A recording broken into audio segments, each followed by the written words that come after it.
Com as vitórias eleitorais no Canadá e na Austrália, ficam claras a oposição a Donald Trump, mostrando que o nacionalismo voltou ao centro do discurso político, no momento em que os partidos tradicionais tentam entender este efeito Trump. Eu sou o Guilherme Moura. Eu sou o Lucas Rett. E esse é o Degrau da Política. Essa semana, excepcionalmente, nós não teremos a participação do Pedro Penelas. Infelizmente, ele teve um contratempo incontornável. E aí, torcemos para que na próxima semana ele já esteja aqui conosco novamente. Canada is a very special place.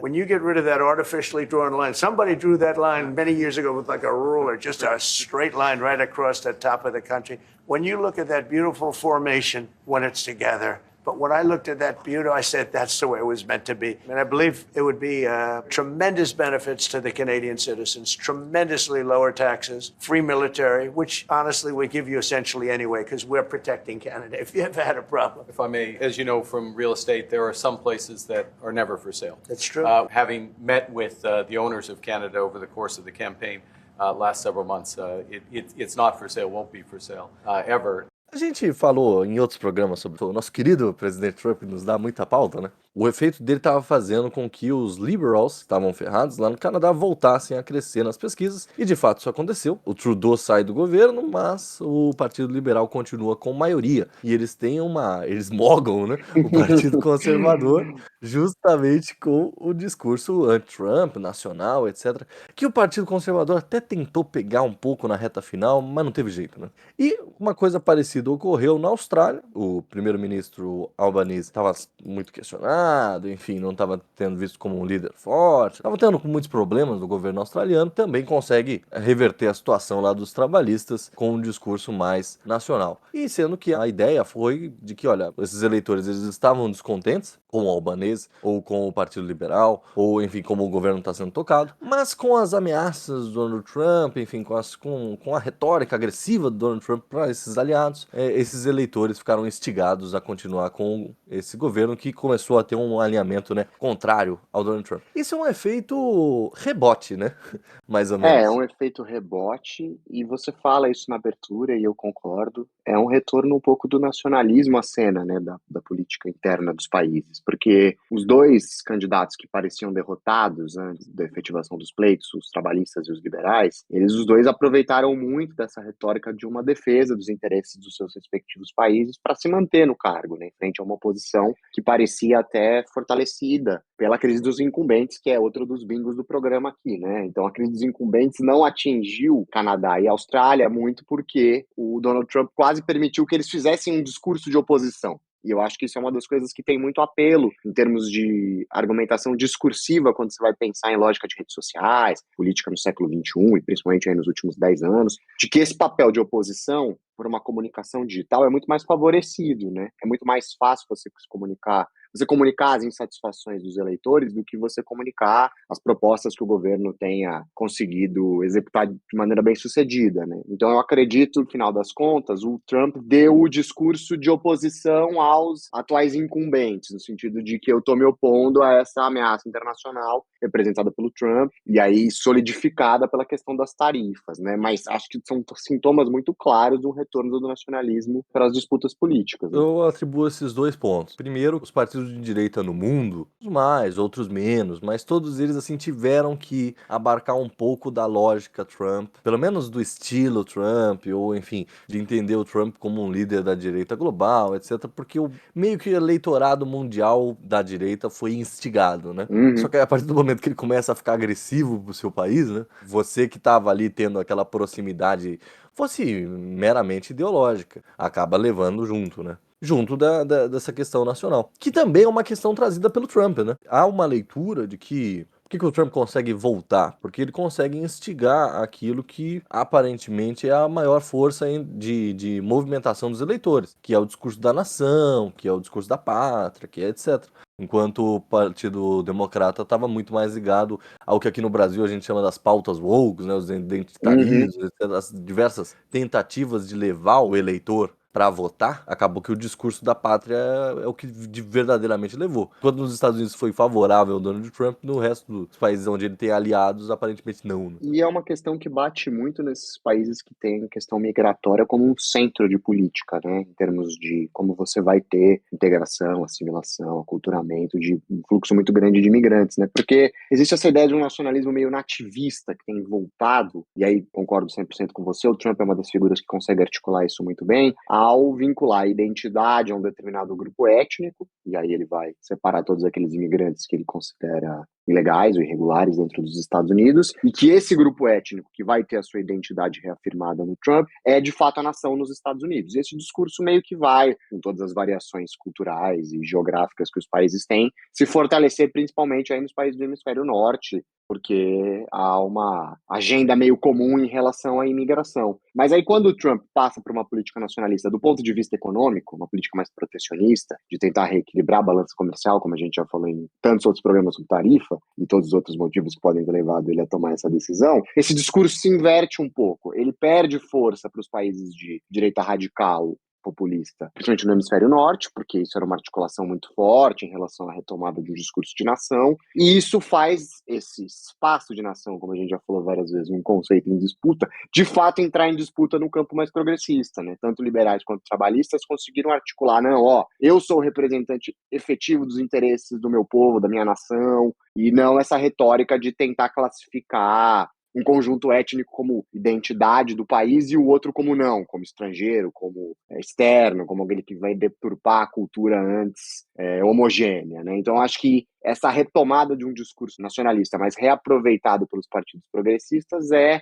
a novidade nesses dois pleitos eleitorais. E é interessante a gente acompanhar como isso vai se dar em outros países, porque a gente vai falar que a questão das tarifas afetou todos os países que o Trump taxou e são todos os países, né? Então, se a gente vai ver exemplos disso em outras eleições ao longo de 2025, em especial, né? Então, pensando nós aqui, Brasil, porque a nossa direita, entende-se a direita bolsonarista, né? Que é quem tem mais pleito e etc, né? Que tem mais força eleitoral. Eles são muito subservientes, assim, a um discurso americano, histórica do Donald Trump, etc. O Bolsonaro é, de alguma forma, Trump brasileiro e assim por diante. Então, mas eu fico pensando, tipo, o quanto o brasileiro médio, o velho turrão, ele também é uma pessoa que ele não gosta, tipo, ainda que a gente seja dominado por influência americana, assim, assado, etc e tal, não importa. Quando fica um discurso meio anti-Brasil, ele também se sente atacado. Então eu fico pensando pra que lado os nossos eleitores bolsonaristas vão tender, sabe? Não necessariamente um bolsonarista mais enraigado, porque talvez ele não ligue muito. Mas ali o médio, que vota no Bolsonaro, mas não tá tão interessado, etc e tal. Eu fico pensando em que efeito isso vai ter aqui, sobretudo a América Latina, que é mais subserviente, assim, aos Estados Unidos, porque, por exemplo, Canadá e Austrália são aliados de fato, são países muito ligados, muito linkados, são basicamente outros Estados Unidos pelo mundo.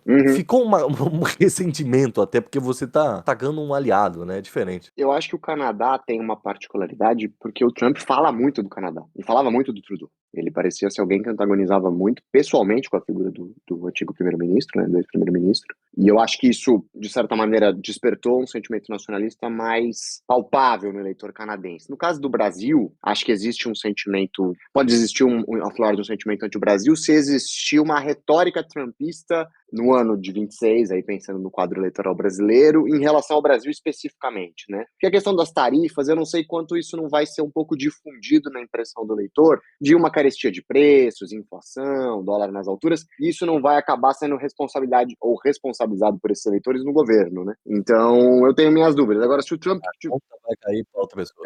Exato, porque é mais difuso, né? Como é que as tarifas vão impactar o aumento setorial dos preços e como isso vai acontecer?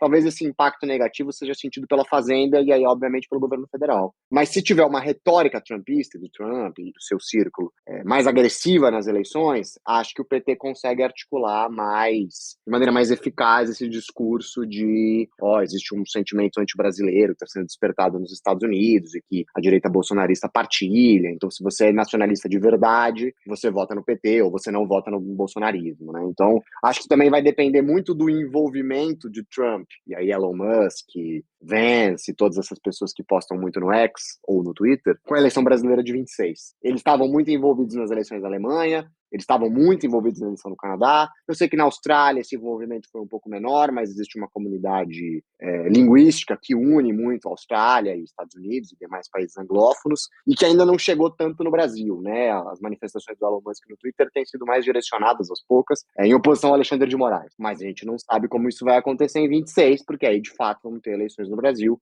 e talvez o gabinete do Trump entenda que é importante entrar de maneira mais efetiva nas eleições apoiando o Bolsonaro, um candidato do campo bolsonarista. Ou seja, a responsabilidade tá toda nas ombros do Eduardo Bolsonaro, né? Tá toda nas ombros dele. Ele tá nessa missão aí. Exato. E se o Eduardo Bolsonaro for bem sucedido na articulação dele, ele pode ser mal sucedido nos resultados eleitorais de 26, né? Então ele pode conquistar uma vitória que, na verdade, é uma derrota. Na verdade, uma derrota. Que seria bem Eduardo Bolsonaro. Com certeza, com certeza. Até porque também, com exceção das posições assim do Marco Rubio, né? O Brasil parece não estar, gente, no horizonte do Trump. A gente já falou aqui também como o Brasil, na questão das tarifas, fica em plano B e assim por diante. Mas um continente que ele tá olhando, sim, chamei o Brasil de um continente, um continente que ele tá olhando, e que a gente já falou que essa base trumpista, mais neocon, etc., enxerga esse continente como ultrapassado, mas que parece ter levado a atenção eleitoral do Trump, é a Europa, né?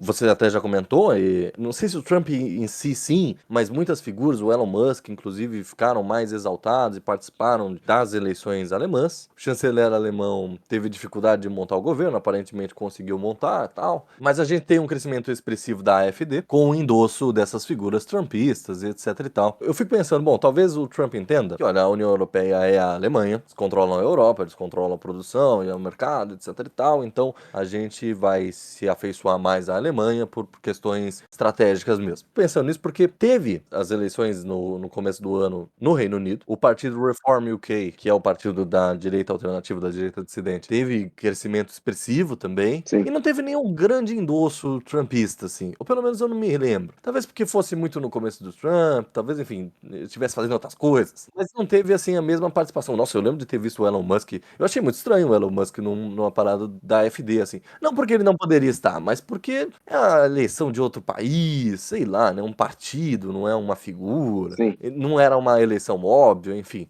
Isso me parece um pouco estranho. Esse envolvimento dele em pleitos, e aí pensando na Europa especificamente, também é um pouco curiosa, né? Assim, como é que ele elege quais pleitos são estratégicos? Eu acho que a sua hipótese apresentada em relação à importância, à centralidade da Alemanha para a União Europeia pode explicar em partes, porque talvez eles entendam que se um governo mais favorável à agenda internacional do Trump na Alemanha favoreça em toda a Europa, mas ao mesmo tempo, talvez exista uma relação de dependência maior no Reino Unido em relação aos Estados Unidos do que na Alemanha. Sim. Então essa posição de dependência e subserviência em alguma medida talvez permita com que o Trump se envolva menos nas eleições do Reino Unido, porque meio que não importa. Porque o Kerry Starmer foi o primeiro chefe de Estado a ir negociar as tarifas do Trump. Foi anunciado semana passada que eles tinham chegado a um acordo para a redução das tarifas recíprocas que a Inglaterra tinha colocado, e, enfim, e existia ali uma discussão, porque existe um laço óbvio e indelével entre Inglaterra e Estados Unidos, entre Reino Unido e Estados Unidos, que talvez garanta uma certa autonomia do Reino Unido em relação à administração do Trump, mas o Trump sabe mais ou menos até onde o Reino Unido vai. Agora, em relação ao contexto europeu, talvez ele tenha mais dificuldade de entender para onde a política europeia vai. E eu acho que ele se sente mais desprezado, e é em nível pessoal, por esses políticos europeus do continente, né? O Macron, essas figuras sempre mostraram um certo desdém por ele, até em nível pessoal. Assim, a trajetória política desses presidentes e chefes de Estado dos principais países europeus é muito diferente da do Trump, em todos os sentidos, né? Então, eu acho que existe até um componente pessoal nessa avaliação que ele faz para o cenário europeu, e isso vai chegar, inclusive, ao leste europeu, que é um dos tópicos que a gente estava pensando em falar, que leva a questões um pouco mais delicadas da relação Estados Unidos e Rússia, né? Que é um tema que a gente até tocou no último programa, para falar da guerra da Ucrânia, e que parece também um pouco como o Trump pensa a política europeia, quer dizer, a Rússia já, de alguma maneira, existe como uma potência regional, aí, claro, num contexto eurasiano e, sobretudo, no leste europeu, mas essa relação de potências e de impérios que ele parece enxergar como mais favorável, uma visão de mundo ideal, do horizonte de expectativas trumpista parece ser esse mundo de fortalezas erguidas, e a Rússia é essa grande fortaleza eurasiana do leste europeu, e como essa relação que a Rússia tem com a Europa depois da guerra da Ucrânia muda drasticamente a composição de forças dentro do cenário europeu, com uma Rússia cada vez mais atuante para tentar mudar os desígnios da política continental europeia, né? Por exemplo, na eleição da Romênia, né, que a gente colocou aqui nos tópicos, né, Exato. onde o candidato mais russófono teve toda uma questão dele no poder, aí bloqueou o partido, aí voltou, enfim, essa já é a segunda votação, na verdade, né? Mas enfim, o candidato mais russófono e tido como um partido mais à extrema-direita vence na Romênia, etc. Isso simbolizou uma vitória do lado mais putinista dentro da União Europeia, lembrando que a Romênia é um país importantíssimo da União Europeia, que inclusive tem um discurso, esse candidato em questão tem um discurso super eurocético, né? Uhum. Mesmo que a Romênia seja um dos países mais beneficiários da União Europeia, Sim, etc. exato. A eleição da Romênia acho que é um dos impactos mais claros que a gente vê dessa nova configuração de forças na Europa e de uma Europa que está enfrentando de um lado a Rússia envolvida na guerra da Ucrânia e do outro agora os Estados Unidos antagonizando a Europa, o que era uma postura muito diferente da postura histórica dos Estados Unidos e da postura muito recente do Joe Biden, né? Só ver o envolvimento dos Estados Unidos na guerra da Ucrânia na gestão Biden. Eu vejo também esse movimento dos partidos da direita tradicional europeia, com esse efeito Trump, né, essa guinada eleitoral, esses novos eleitores, né? A gente está falando de uma nova geração de eleitores que passam a votar depois do Trump, já com uma ideia, um imaginário de direita diferente, etc e tal. E como esses partidos tradicionais, eles têm que, não digo se reinventar, mas enfim, se adequar a essas novas demandas eleitorais, né? Como a questão da imigração, por exemplo. E aí, nessa semana saiu uma notícia, muitos brasileiros ficaram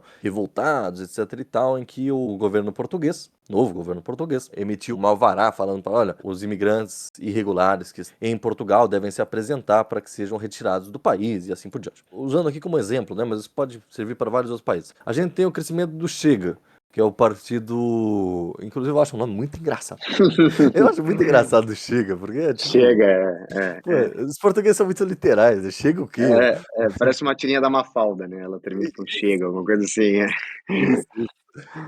Enfim, e o Chega tem como sua principal plataforma a questão imigratória, a expulsão de imigrantes, sobretudo brasileiros e africanos, etc. O novo governo português é um governo à direita, mas é uma direita já mais tradicional, que é do PSD, do Gilberto Kassab. Mas a adoção dessa plataforma anti-imigração também é uma adoção pensada para esse eleitorado, uma demanda eleitoral, que se você não abarcar, você vai acabar perdendo. Só que eu também vi uma leitura de que, olha, foi isso que o Trump meio fez no Partido Republicano, né? O Partido Republicano hoje, a gente já falou isso várias vezes, é um partido por excelência trumpista, etc e tal, quadros grossos do partido são leais ao trumpismo e assim por diante. É muito complicado para esses partidos tradicionais conseguirem levar, né? Porque ou eles são substituídos por esses partidos alternativos, ou eles acabam se transformando É, num novo partido, dessas novas tendências eleitorais, etc e tal. quanto você pode assimilar sem perder a sua constituição inicial, né? Tá, nós vamos assimilar uma política imigratória mais restritiva, porque isso tem sido apresentado como uma demanda constante dos eleitores mais à direita, aí nós vamos assimilar, e em algum momento isso é um partido de direita alternativa ou de extrema direita, né? Isso, isso, Então, isso. exato, de quantas propostas você pode colocar e manter o seu rótulo de partido conservador tradicional. Acho que do balanço dessa semana, o que dá para ver, o que a gente começa o programa mesmo, de que olha, o discurso nacional é aquilo que leva o eleitor a votar, que instiga o eleitor a ir. Até porque, por exemplo, foi feita uma pesquisa de que, olha, os jovens, o eleitorado jovem, ou seja, o eleitorado começou a votar pós já a existência de Donald Trump no cenário mundial político, etc e tal. Esse eleitor, ele tá mais à direita. Uhum. Ele tem plataformas mais conservadoras. E ele estava contrário, no Canadá, essa pesquisa era canadense, né? No Canadá ele estava contrário às plataformas dos liberais, às plataformas do Trudeau, mas ele acaba ficando instigado a votar nos liberais, que ele é contrário, por essa questão nacional, etc. Então, eu acho que o que dá para tirar desse balanço dessas eleições é que, de fato, o discurso nacional é o que tem vencido. Sem dúvida, acho que o nacionalismo é a marca política de 2025, né?